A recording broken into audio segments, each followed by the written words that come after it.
It's 1929, and France is about to embark on one of the most ambitious military construction projects in human history. Over the next decade, they'll spend roughly 3 billion francs, about $7 billion in today's money, building a 280-mile network of underground fortresses along their border with Germany. Massive steel and concrete bunkers, elaborate tunnel systems, underground railways, air-conditioned barracks, and enough firepower to stop any army in its tracks. And here's the thing, it actually worked. The Maginot Line never failed. But didn't Germany just go around it? Didn't France lose in 6 weeks? Isn't the Maginot Line literally synonymous with strategic failure? Well, yes and no. The real story is far more interesting than the myth. So let's go back to where this all started, because to understand the Maginot Line, you first need to understand the nightmare that created it. November 11th, 1918. The guns finally fall silent across Europe after 4 years of industrial-scale slaughter. France has won the Great War, but the victory tastes like ashes. The numbers are almost incomprehensible. France lost 1.4 million men killed, roughly 1 out of every 5 men between the ages of 20 and 45. Another 4.3 million were wounded, many permanently maimed. Entire villages lost every single young man. The demographic crater would haunt France for generations. But it's not just the human cost. Much of the fighting happened on French soil. Drive through northeastern France today, and you can still see it. The landscape itself remembers. Hundreds of villages were completely erased. Millions of acres of farmland were churned into moonscapes. Unexploded ordnance still kills people a century later. And the worst part? They'd been here before. In 1870, Germany, well, Prussia at the time, had crushed France in a humiliating 6-month war. France lost Alsace-Lorraine, paid massive reparations, and watched the German Empire get proclaimed in the Palace of Versailles. That defeat led directly to France's military reforms and their alliance system, which in turn helped trigger World War I. So now it's 1918, and French military planners are looking at their devastated country and asking, how do we make absolutely certain this never happens again? The problem is obvious: demography. France has about 40 million people, Germany has 65 million, and German birth rates are higher. In any long war of attrition, the math favors Germany. World War I proved that, and it only worked out because France had allies: Britain, eventually America, and crucially, Russia tying down German forces in the east. But what if next time those alliances don't hold? What if France faces Germany alone? This was where André Maginot came in. André Maginot was a fascinating character. Before the war, he was a civil servant turned politician. Nothing glamorous. But in 1914, he volunteered for military service at age 37. He served as a sergeant in the trenches and was severely wounded at Verdun in 1916, taking shrapnel that would leave him with a permanent limp and chronic pain for the rest of his life. That experience marked him. He'd seen firsthand what modern artillery and machine guns could do to men in the open. He'd watched waves of soldiers cut down before they could advance 50 yards. And he'd also seen the flip side: how effectively even modest fortifications could protect defenders. By 1922, Maginot was France's Minister of War. He wasn't some out-of-touch politician playing armchair general. He understood modern warfare viscerally, and he understood France's strategic nightmare. Here's what kept French planners awake at night. In World War I, Germany's opening move was to invade through Belgium, sweeping south into France. The plan was to win quickly before France could fully mobilize. It nearly worked. German forces got within 30 miles of Paris before being stopped at the Marne. France's counter-strategy had been brutal. Form a continuous line of trenches from Switzerland to the English Channel and bleed the Germans white in a war of attrition. It worked, but at catastrophic cost. Millions dead, and only victory because of British and American help.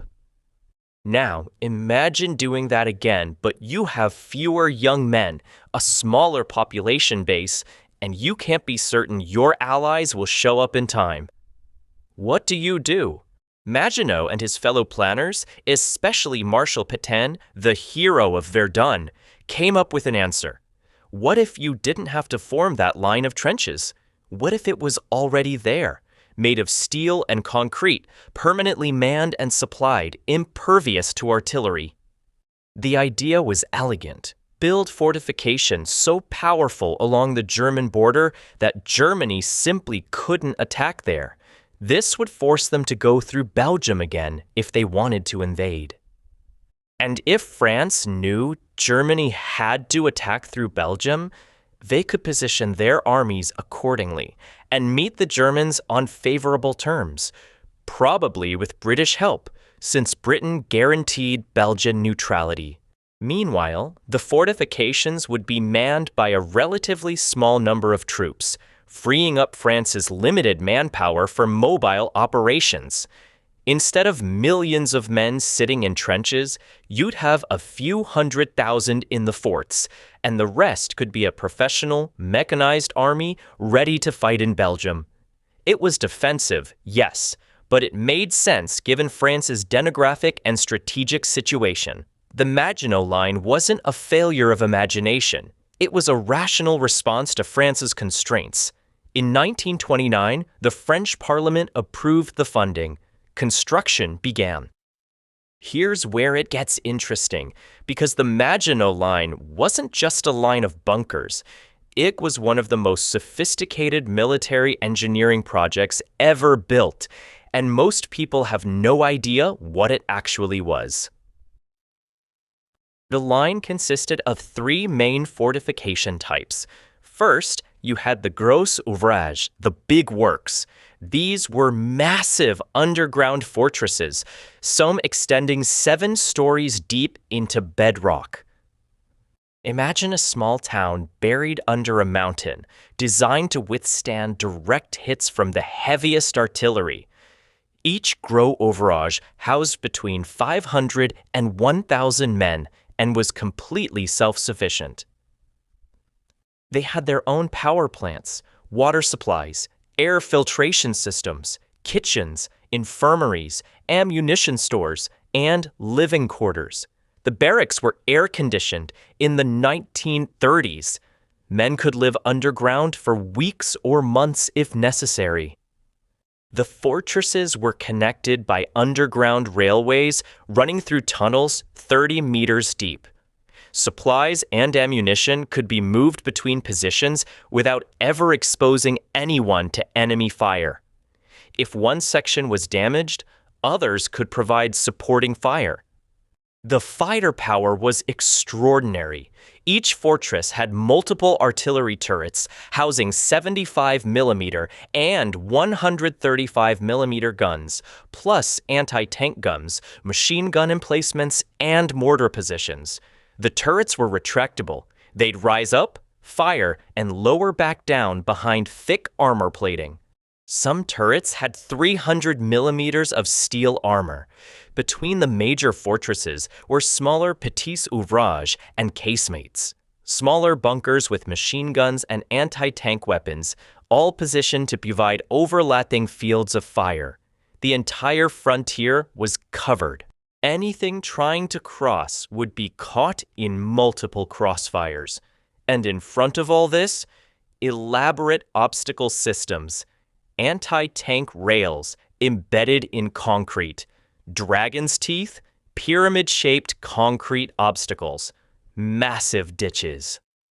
And perhaps most insidiously, casemates de Bourges, machine gun bunkers specifically designed to fire along the obstacle lines at point-blank range.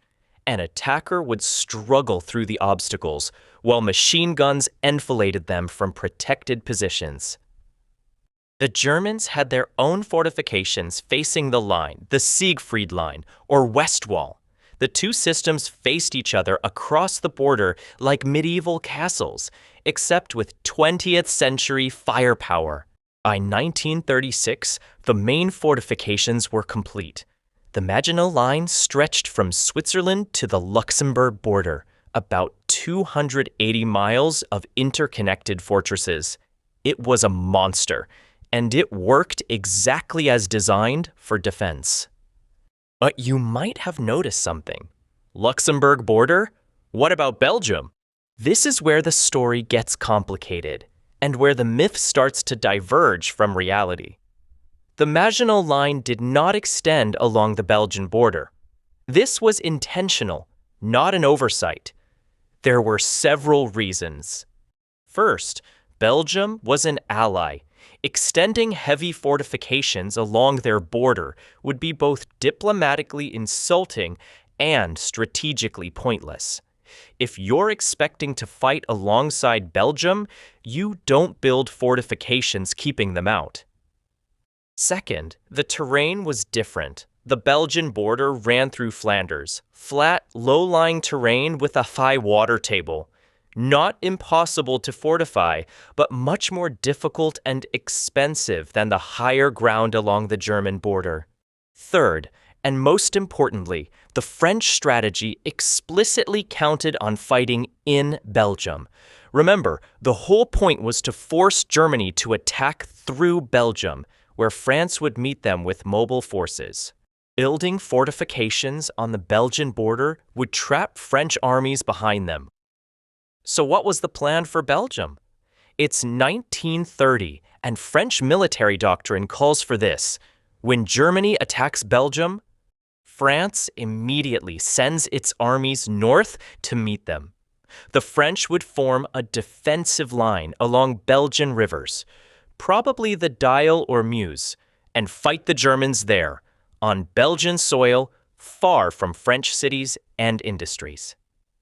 The Maginot Line's job was to make the German border impassable, channeling any invasion northward where France wanted to fight it.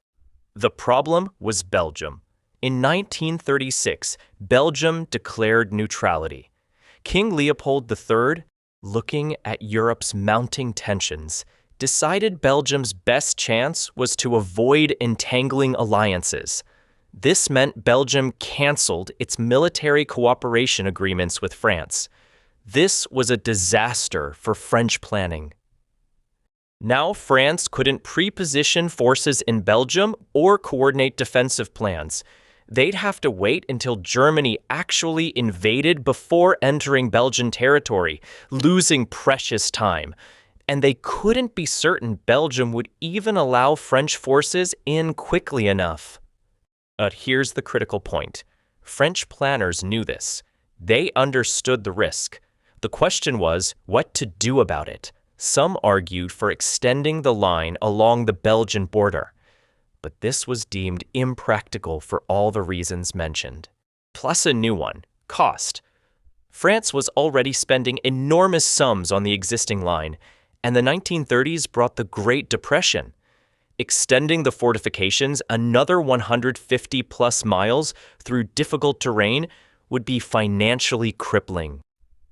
Instead, France began building lighter fortifications along the Belgian frontier, not the massive underground fortresses of the Maginot Line, but concrete pillboxes and anti-tank obstacles. These wouldn't stop a determined attack, but they'd delay one, buying time for French mobile forces to respond. And the French army was modernizing. By 1940, France actually had more tanks than Germany, around 3,000 to Germany's 2,700. Many French tanks were superior in armor and armament to German panzers. France also had a larger artillery force and comparable air power. The problem wasn't equipment. The problem was doctrine and command structure. But we'll get to that. By 1939, France's strategy was set. The Maginot Line guards the German border. Mobile forces will advance into Belgium when Germany attacks. The light fortifications along the Belgian border will buy time for that deployment. And then Germany invaded Poland. And France and Britain declared war. September 1939 to May 1940, 8 months of nominal war where almost nothing happened on the Western Front. Germany was busy destroying Poland. France and Britain were mobilizing, but not attacking. Along the Maginot Line and the Siegfried Line, soldiers stared at each other across no man's land, occasionally exchanging artillery fire, mostly just waiting. This period, called the Phoney War or Sitzkrieg, sitting war, was crucial because it set the psychological stage for what came next. The French military had mobilized over 5 million men.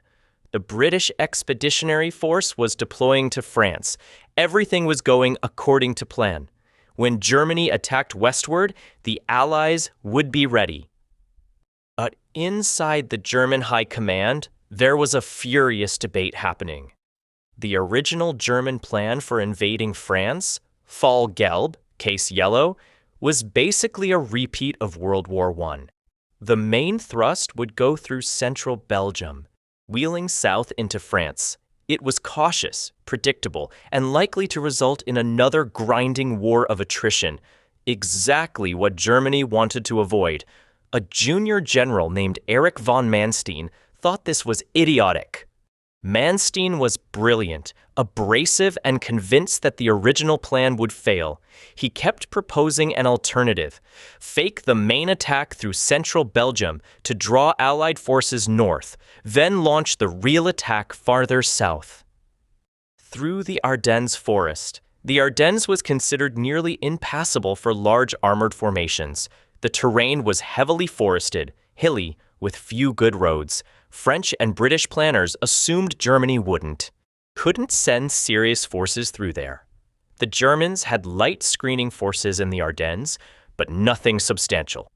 Manstein wanted to send everything through the Ardennes, concentrate the bulk of Germany's panzer divisions, punch through the forest, cross the Meuse River before the French could react, and then race west to the English Channel, cutting off Allied armies in Belgium.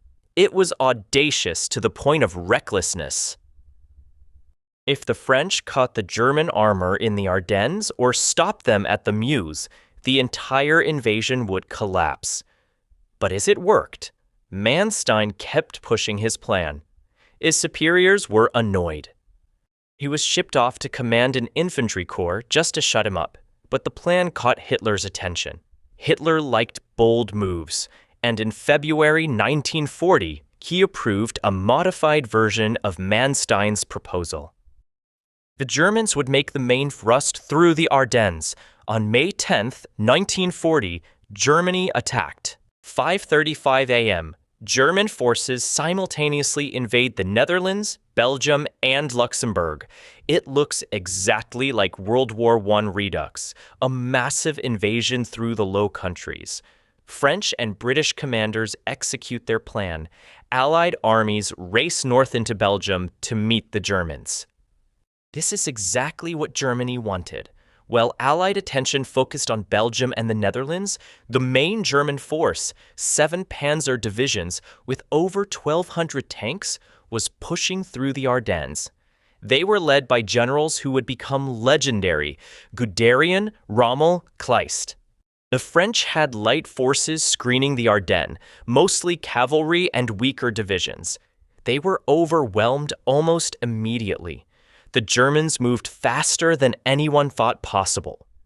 Roads that were supposed to be choked with traffic instead saw German columns advancing with shocking speed. On May 13th, just 3 days after the invasion started, German forces reached the Meuse River near Sedan. This was the critical moment. The Meuse was a significant natural barrier. If the French could hold the river crossings, the German offensive would stall. But the French defenses at Sedan were incomplete and manned by reserve divisions, older men, less training, lower morale. When German dive bombers and artillery hit them on May 13th, the bombardment was unlike anything they'd experienced. Constant, terrifying, relentless. That afternoon and evening, German forces crossed the Meuse in several places. By May 14th, they had established solid bridgeheads. French counterattacks were piecemeal and disorganized, launched by individual units without coordination. They failed, and then the panzers broke loose. Here's where French military doctrine completely failed. The French army was organized around methodical, centralized control. Orders had to pass up and down the chain of command. Initiative at lower levels was discouraged. Everything moved at the speed of careful planning. The Germans, by contrast, had embraced Auftrag tactic, mission-type orders. Commanders were given objectives and expected to figure out how to achieve them. This allowed rapid decision-making and exploitation of opportunities. After breaking through at Sedan, German panzer divisions raced west at breakneck speed, sometimes advancing 40 to 50 miles per day. They bypassed strongpoints, ignored their flanks, and just kept driving for the channel. French high command was in chaos. Reports were contradictory and delayed. Generals couldn't comprehend how fast the Germans were moving. By the time orders were issued to counterattack or redeploy, the situation changed. The German advance was inside the French decision-making loop. On May 20th, just 10 days after the invasion began, German panzers reached the English Channel near Abbeville. The Allied armies in Belgium, the best French units, and the entire British expeditionary force were cut off. The campaign wasn't over, but the outcome was already decided. So where was the Maginot Line during all this? Right where it was supposed to be, doing exactly what it was designed to do. Along the German border, the fortresses of the Maginot Line were fully manned and on high alert. German forces made some probing attacks, but never launched a serious offensive against the line. There was no point. The Germans knew it was impregnable to frontal assault. The fortress garrisons watched the war unfold around them, knowing that the battle was being lost far to the north, but unable to do anything about it. They were perfectly positioned to defend against an attack that never came. There were a few minor engagements. On May 16th, German forces attacked some fortifications near the Saar. They were repulsed with heavy losses. On June 15th, after Paris had already fallen and France was collapsing, Germany launched Operation Tiger, a deliberate attempt to breach the Maginot Line. It failed. Even with France defeated and the line's garrison knowing the war was lost, the fortifications held. The Maginot Line never fell to direct assault. When France signed the armistice on June 22, 1940, the fortress garrisons were ordered to cease fighting. Most did. A few held out for a few more days out of sheer stubbornness before finally surrendering. German forces eventually entered the fortresses from the rear after France had already surrendered. They were impressed by what they found. The fortifications were largely undamaged. The garrisons had plenty of ammunition, food, and supplies. They could have held out for months. So the Maginot Line didn't fail. It was never tested because Germany simply didn't attack where France was strongest. The line did its job. It was impregnable. The failure was in France's overall strategy, military doctrine, and command structure. France had the forces to stop Germany. They had more tanks, comparable air power, good defensive positions. What they didn't have was the ability to react quickly to a rapidly changing situation. When the German breakthrough occurred at Sedan, France needed to immediately mass forces for a crushing counterattack. They had the units available, but their command system was too slow, too rigid. By the time counterattacks were organized, they were too little, too late, hitting the wrong places. Thank you for watching. Please like, subscribe, share, and comment.